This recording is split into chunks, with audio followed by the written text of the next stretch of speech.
होता है। जी महसूस। जी छठे में बि एडवांस रिलीफ फंडिंग तहत जेका माण्हुनि खे फिरामी आहे पैसनि जी उहा रुरल जो शिकार थी रही।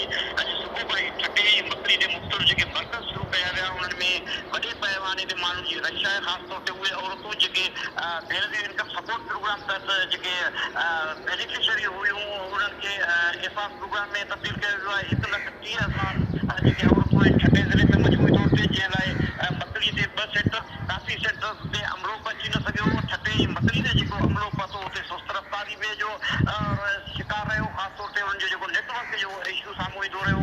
नेटवर्क न रहण जे करे औरतुनि खे पैसे जो मोड़ ॾिसणो पइजी रहियो ऐं सॼो ॾींहुं गर्मी में औरतूं परेशान रहियूं। मकड़ी जे बॉइज़ हाई स्कूल वारे जेका सेंटर ते तमामु घणी बदनज़मी वारी सूरत साम्हूं आई।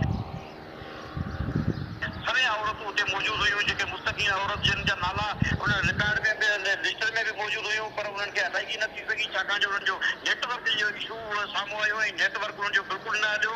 5 कलाकनि ताईं औरतूं दरबदर थींदियूं रहियूं जंहिंखां पोइ एसएसपी छठो इमरान अहमद उते पहुची सूरत जो जाइज़ो वरितो जिते अमले पारां ॿुधायो वियो ऐं इंकशाफ साम्हूं आयो त उन्हनि जो नेटवर्क मुकमल तौर ते बंदि पियो आहे ऐं हली न सघियो आहे। जंहिंखां पोइ मकड़ी जे सेंटर खे बंदि कयो वियो जॾहिं त बाक़ी जेके सेंटर आहिनि मजमूई तौर ते छठे ज़िले अंदरि समूरनि सेंटर ते अदायगी जेका सुस्त रफ़्तारी जो शिकार रही ऐं ख़ासि तौर ते जेके औरतूं जेके विस्प खां पोइ उन्हनि जा नाला जेके हिन में शामिल कया विया आहिनि जेतोणीकि लॉकडाउन सबबि मुतासिर ॿियनि फोरेतनि जा अञा ताईं जेके उन्हनि खे मुंतकिली वारी रक़म शुरू न थी आहे पर उहे औरतूं जेके मुतासिर औरतूं आहिनि जेके मुख़्तलिफ़ वक़्तनि ते विस्प प्रोग्राम तहत जेके पैसा कढंदियूं रहियूं आहिनि उन्हनि जा नाला उन में शामिल कया विया आहिनि एहसास रिलीफ फंड में। पर उन्हनि लाइ बि मसइलो साम्हूं ईंदो रहियो। ख़ासि तौर ते उन्हनि जी जेका बायोमेट्रिक मैच न थी सघी आहे मुख़्तलिफ़ सबबनि जे करे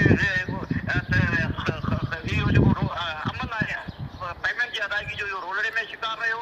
उन हवाले सां औरतुनि खे जेके सहूलियतूं ॾियण लाइ पीअण जे पाणी खां वेंदे उन्हनि खे गर्मी खां बचाइण लाइ टेंट वग़ैरह उन क़िस्म जूं सहूलियतूं मुयसरु न हुयूं जंहिं करे उन्हनि खे परेशानी जो मोड़ ॾिसणो पियो। जॾहिं त पुलिस ऐं रेंजर्स पारां हिफ़ाज़ती इंतज़ाम त सख़्तु कया विया हुआ पर सभई औरतूं हुजण जे करे उहो कंट्रोल खां ॿाहिरि थींदो रहियो ऐं ख़ासि तौर ते मकड़ी जे मकड़ी जे बॉइज़ हाई स्कूल ते सूरत ख़राब थींदी रही।